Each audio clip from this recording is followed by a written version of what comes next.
made recently concerning allegations of improper conduct on my part.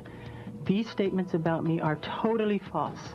As I have maintained from the very beginning, I am hoping for a speedy end to this horrifying experience to which I have been subjected. Tonight, Michael Jackson's lawyer vows his client won't be a piñata for people with financial motives. Is that what happened in 1993? Mary Fischer investigated the 93 accusations for GQ magazine and joins us from Los Angeles with more. Mary, first the question, do you think he was framed in 93? And if so, the follow-up question is, why do you think that? I definitely think that he was the target of a plan to extract money from him, and I based that on a 5-month investigation that I did for GQ that looked at the accusers, the adults that were surrounding the boy who made the accusation, and I looked at who they were as people and to look at their motivations. And what I came up with was that 3 of them had questionable backgrounds, and that also the boy had been given a powerful psychiatric drug before he ever made any allegations against Jackson. And so there was a lot of evidence that hadn't come out before that strongly suggested that Jackson was the target of extortion.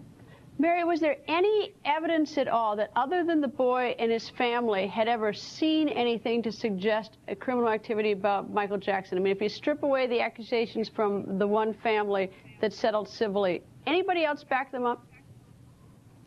There was no other corroborating evidence, as there often is in these cases of alleged child molestation. It's easy for someone to make an accusation, but it's very hard to defend against it. And that's because often there's no other evidence. There's the say-so of a child surrounded by adults who encourage the child to make these statements for their own motivations. And there's no other evidence. That was the case in 93, and so far that seems to be the case now. In the 93 case, did the family first go to a lawyer for civil damages for money before they went to the prosecutor?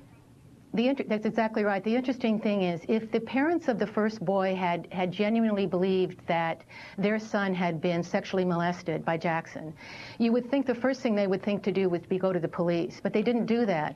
They went to an attorney, and the attorney then helped them with some sort of plan to extract money from Jackson. And then they brought in a psychiatrist who, by the way, had no experience with children, and met with the boy several times. And it was only after that, and after being given the drug, that the boy then said, yes, Jackson did inappropriate things to me. All right, in terms of the drug, do you remember what the drug was? Yes, it's sodium amytal, and it's a powerful psychiatric drug which, when under the influence, a person is highly suggestible. And that drug was given to the boy by the father of the boy and the father's friend, who was a dental anesthesiologist. And the dental anesthesiologist gave the boy the drug in a dentist's office. Was there ever any accusation by the boy before this drug that Michael Jackson had been inappropriate with him? In fact, he had been asked several times if anything inappropriate happened, and he had always said no. And then again, and this is what happens in some of these cases, in these instances, that a series of adults, whether it's police, the parents, psychiatrists, surround a child, and the child becomes influenced by these adults. And often there are false accusations that come out of this.